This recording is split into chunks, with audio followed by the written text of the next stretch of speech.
What do you love about having sadistic desires? What do I love about it? I've done everything except, my God, it's so fun. Do you remember your first session? Terrified. You've never felt unsafe. Wow. I've never felt fear. I think I was wearing like vampire gloves. Are you ready or what? I've always sort of entered and existed in that space being like, yeah, I'm a total dominant. 100% I'm a dominant, 100%. And I love that. I love that role. I love it. It's something I'm so comfortable in, and it's fun and it's fabulous. But my goodness, is there an education in taking on the submissive ourselves? I often find sometimes subbing is harder. Yeah. I've told a lot of my subs that you're very strong for being able to handle me. Yeah. I was really, really blown away by the life of Bob Flanagan, the famous super masochist, self-proclaimed super masochist Bob Flanagan, performance artist from, I guess, the 80s and 90s.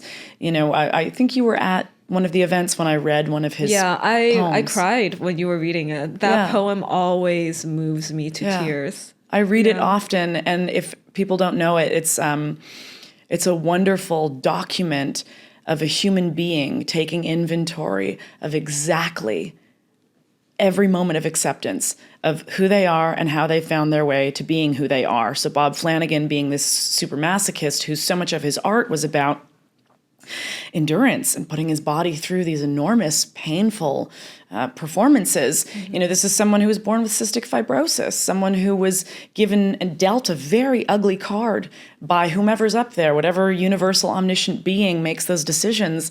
And Bob said, well, if universe, you're going to hurt me in this way, I'm going to take control and I'm going to see if I can hurt me a little bit more. And now these aren't his exact words. This is me making my interpretation. But Bob's life is so inspiring because of this. You know, the fact that he reclaimed the experience of pain for himself as a way to be powerful. Yeah. My goodness, it's beautiful. It takes a certain person to do that. Yes, and the poem is called Why. And so every line is started with because. And I think that everyone should take time and write their own why. Start it every sentence with because. Just try it to understand who you are, why you're into those things, right? Yeah, the self-reflection is so necessary, especially as like play gets more risky or more intense or even just more complicated. Yeah. It can be as simple as a foot fetish, but there might be all these things around it that is so delicious to poke at. The sore spots. Yeah. Right. You mentioned earlier that you always thought of yourself as a dominant for a while. Did you ever work as a dominant? I know the answer to this, but I'm going to say it for the audience. Have you ever worked as a dominatrix in the past? And how was that like? Yeah. It's when you look at the umbrella of sex work, I've done everything except like professional mainstream porn. Like I've pretty much done every other job. So I've assisted and I've led my own sessions, and I love it. But that's because I come from production. Yeah. That's because I come from making stories come alive on stage. And when you have someone enter that space who says, I want to be a part of one of your stories, my God, it's so fun. It really is. It's such a wondrous thing because, yes, there is an element of make-believe because I'm not always speaking to you in a low and instructional voice that comes with consequence. No, that's me kind of puffing out my chest and fluffing up my feathers. But there is something very human about it.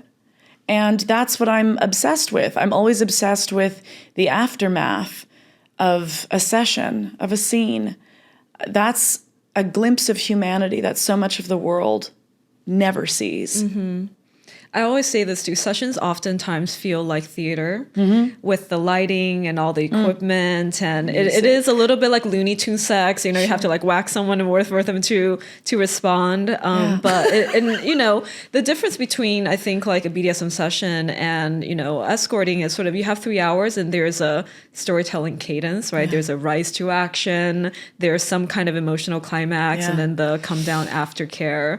And whether that's like 3 hours or a few days, that narrative building is very, it's performative, but also in a way where it brings out real emotions. I mean, right? yeah. All you have to do is study The Hero's Journey, which is a famous literary guide map for people that, want to tell a really good story. There's framework there, and you can build a really compelling scene that actually feels like such a journey and so cinematic, if that's what you're going for, and so satisfying if you kind of build that arc, right? What is the climax? I mean, oftentimes you want to find that threshold. Yeah. Where is that moment where, a submissive says to you, I found it, this is it. Yeah. Maybe it comes in the way of tears, by way of tears. Maybe it comes by way of another bodily expression, but it's a fabulous journey to take someone on, and you yourself end up going on it because it is a collaborative effort. Yeah. You're watching them. Do you remember your first session? What happened? How did you feel walking into the room? Yeah. What was that like for you? I was assisting someone and terrified.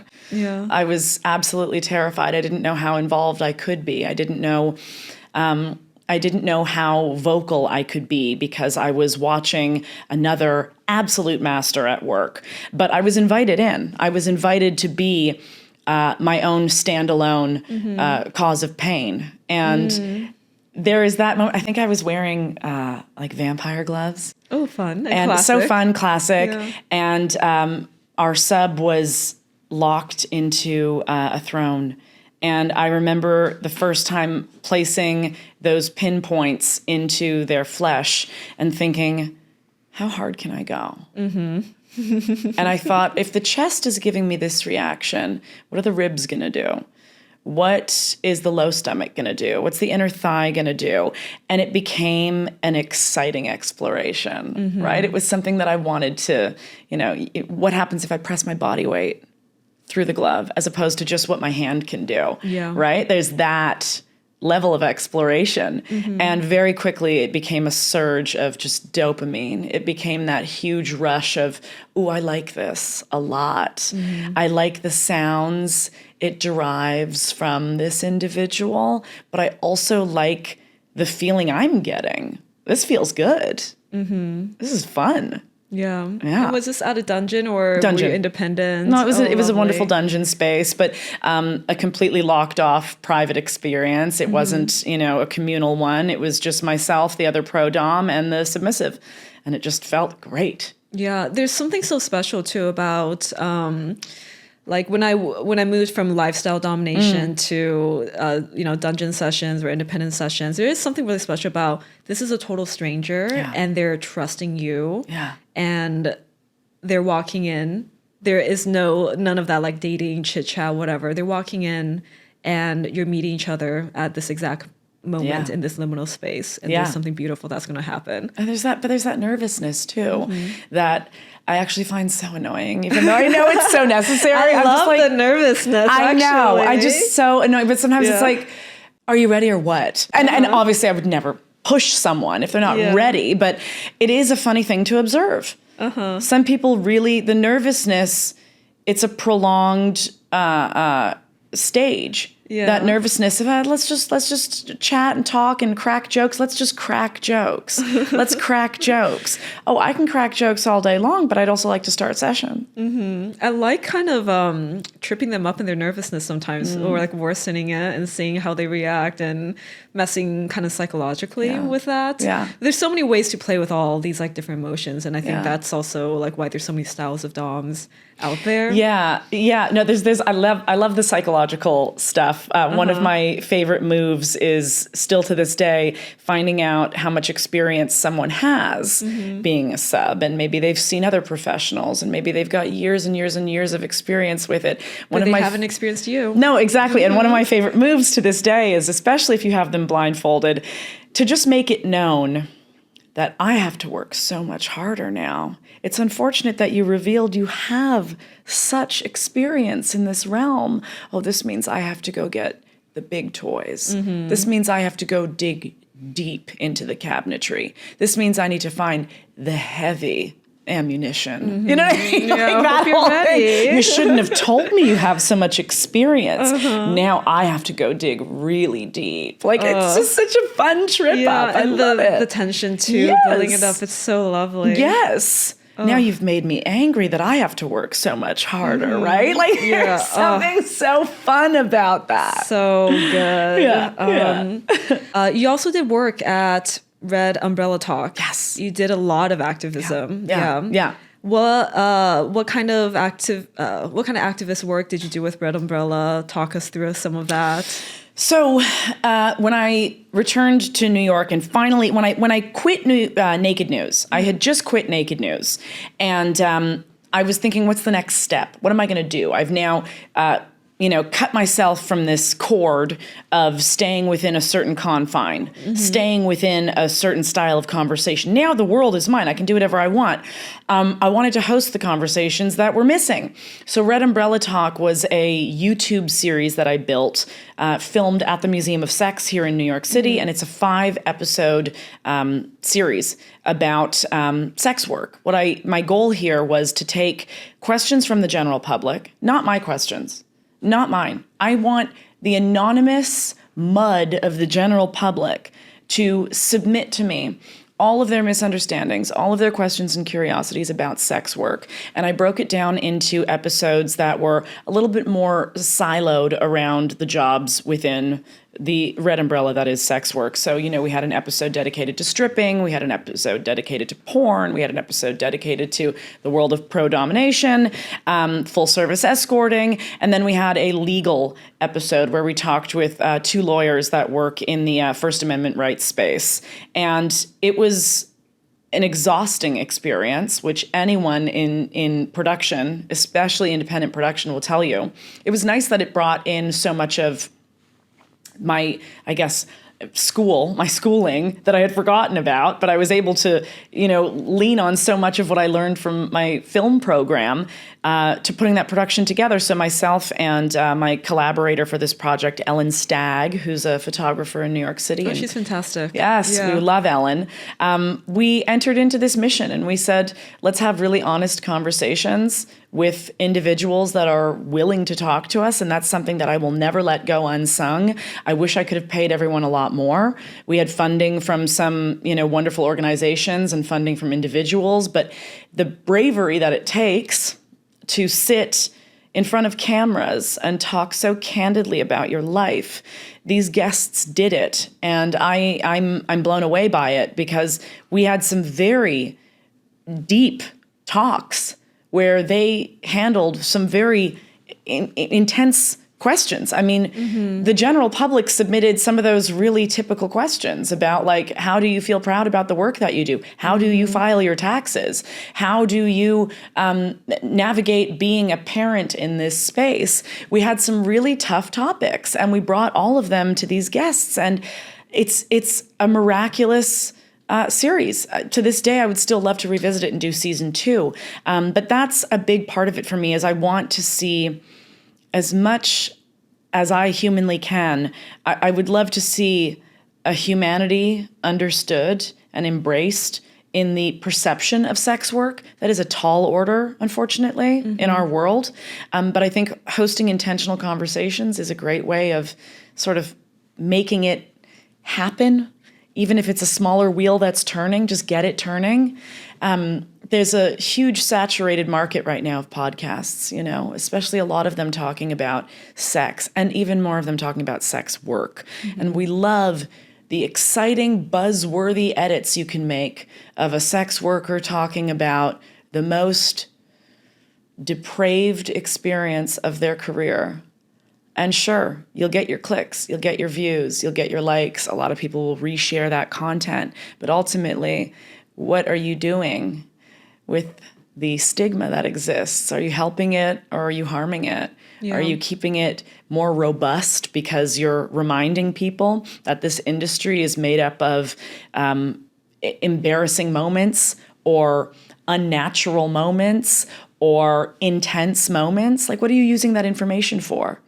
When that's all I see, when I open up my Instagram and I scroll and I just see, these conversations about, like, what's the most disgusting cum shot you've taken and where did it land, or how many did you have in one day? I just see this circus tent. I see that we have a culture that wants to see sex work in a circus tent as opposed to enmeshed and woven into our world as it is. Yeah. Right? I find it to be such a shame too, because there's so much good information out there. And the ones that get the most views tend to be very sensationalized. That's it. And it's so difficult to make, these sorts of like more robust conversations entertaining and like clickbaity enough, and having to navigate that in general. It's so difficult. It has many other branches to it. I've been in pursuit of my sex educator certification from the American Association of Sex Educators, Counselors, and Therapists, and they have a clause in their code of ethics that basically says, I am not guaranteed to have that certification because of my history in sex work.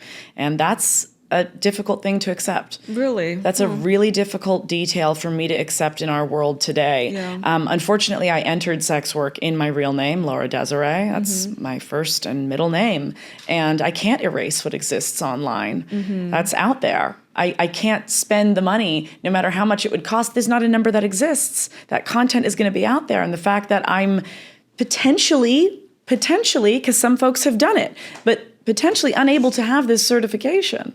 Give me a break. I didn't know there was a clause like that. Yeah. Wow. Yeah. What's the reasoning behind it? It's an ethical dilemma. Sex educators might be on referral boards. They might be listed as a resource for other medical groups or educational groups, and they can't certify someone that could be an issue. Or someone who might have a complicated past in sex work. If their name is attached to that, they can't confirm your certification. Also, I don't know who's financing ASECT. I don't know who is pouring money into it to keep it alive. It could be an issue of financiers that don't want to be associated with that. But if you ask me, one of the greatest missed opportunities in our world of sex education today is the fact that we're missing so much opportunity to gain sex education from people that have made a living in sex work. Yeah, it's a huge loss. I mean, everything you've talked about prior, right? Like being able to read a person's emotions, being able to like navigate intimacy in a way that is so like, visceral. How many people do this on a daily basis? That's it. You can sit and plug numbers. You can take surveys. You can quiz and call upon as many anonymous digital surveys as you want. You can have people anonymously submit, and you can examine those stats all you want. But you can also examine, how is kink flourishing? How does an individual flourish by the experience of kink? And you can talk to people that are in that space. And you can get real lived experiences, whether it's the observation by the pro-dom or whether it's the individual that's been the submissive. We have to hear from them because there is a flourishing that happens. Your life is impacted in wondrously positive ways. Sure, there are folks navigating kink with some maybe ill-informed expectations, maybe a little bit of caution that they should be listening to as opposed to just impulsively diving into. Maybe there's other kinds of trauma work that they need to do. Sure. But ultimately, there is a vast experience that we are missing when we don't talk to sex workers for a more robust sex education today. Yeah, I absolutely agree. It's really such a shame. And I don't want to teach children. Like, can I just say that to them? I don't want to teach kids. I want to teach adults. I want to help folks build a new foundation of embracing and accepting themselves first, and then expanding that and seeing if maybe we can introduce and take a look at to embrace the rest of sexuality and sexual identities that exist in our world today, Yeah, absolutely. Yeah. What is it about seeing a person expand in that way that draws you so like passionately to it? I think it's my own experience with it. I think it's the fact that your own life has gotten so much bigger and grander after.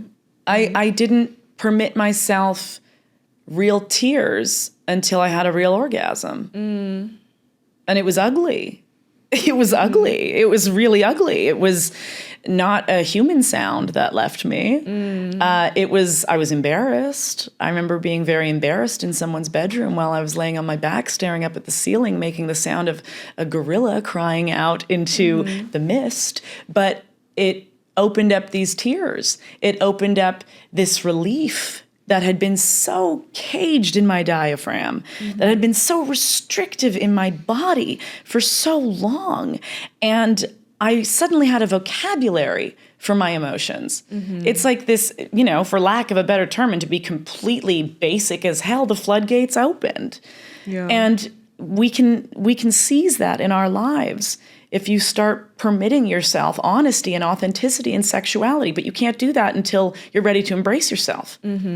Right? So that's, for me, it was something that happened from my own experience. I thought the rest of my life was going to be holding my breath and holding my feelings down and learning to swallow it all. I thought that was going to be the rest of my life. No, and then I had a real orgasm. It was phenomenal. And then I explored it further, and I found orgasm in other settings. I found pleasure in other settings. And I went, wow, there's healing in this. Yeah. Yeah. This reminds me of a session I had recently. It was actually in London. Yeah, there was a sub who, he just hasn't been touched in like 20 years. Wow. Like 30-something virgin, Wow. and saved up for the session. And he was shaking the entire time, just even something as small as like me petting his head, just shaking the entire time. And I can see like the knots getting released as that physical contact was happening, even as I was doming him, there was such an affection to it because I knew where he was coming from. Yeah.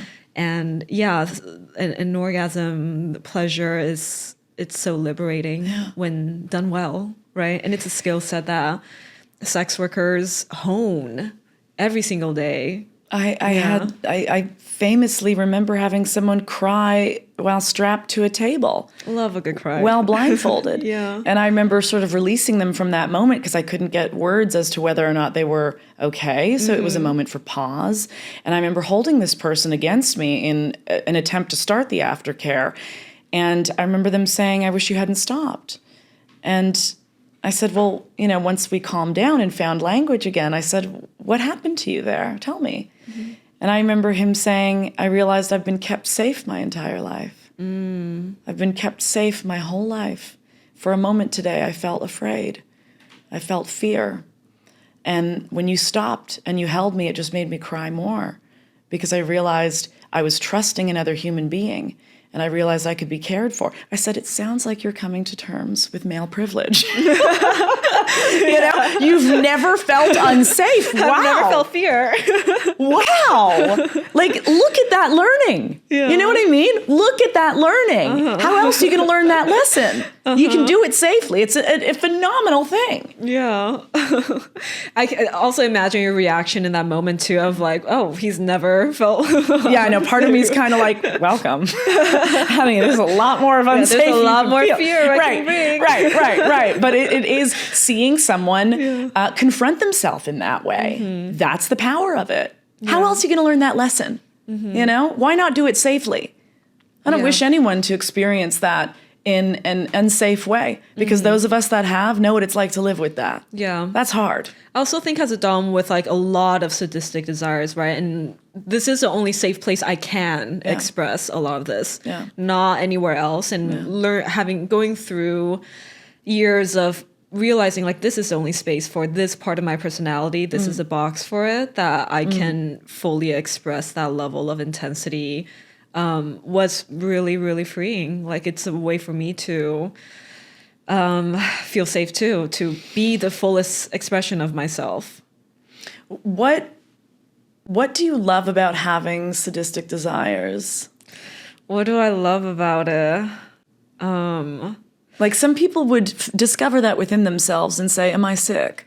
Some people would discover that and say, is there something about me that's wrong? Should I pursue mental health? Should I? And I'm not one of those people. I'm excited for you as well. I love when I find that there's a new endurance I want to put someone else through. I love when in my mind I take a moment and open up my notes and say, I wish to walk someone through this. But how do you turn it into a positive that you embrace? I mean, I did go through a lot of therapy, obviously, and these sadistic desires have been with me for a very, very long time. It took a lot of therapy to realize I can spend a lot of time in therapy trying to close this part of my personality, or I can spend that energy opening up that part of my personality in a place where someone's going to accept me for it. the sadistic desires is not wholesome. I'm not trying to heal them. In that moment, I am as carnal as I can be, both psychologically and physically. And the feeling I get is, oh my God, how do I even describe it? An aliveness, right? I feel, it's an aliveness. I feel totally alive. Yeah. And what scares me about these desires, and that's why I need to channel in this specific space, is like, I have this ability to just like actually, in a very genuine way, like not care about who's in front of me. And there's no other space where that is okay. Right. Yeah. There's no other space where like that level of pure selfishness can really come out. Yeah. But if someone's like, I want you to be wholly selfish and I want to be absolutely nothing, then I'm like, okay, let's go. Yeah. So to wrap up this episode, what is one stigma around BSM kink that you would want to clear up here, right now for the audience who might be new, who might not know too much about the scene? I think it's a basic, and I'm sure a lot of people would also echo this. Just that there's a misconception that it means sickness. There's a misconception that it means weakness.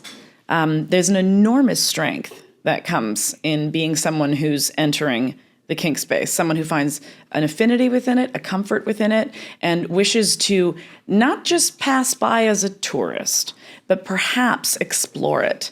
There's an incredible education that you get about yourself, your life, your reward systems, your comforts, your true fears that is available to you when you enter the kink space. So for me, that's it. I think there's a level of knowledge that's available that is not found anywhere else in the world and anywhere else in the experiences of life.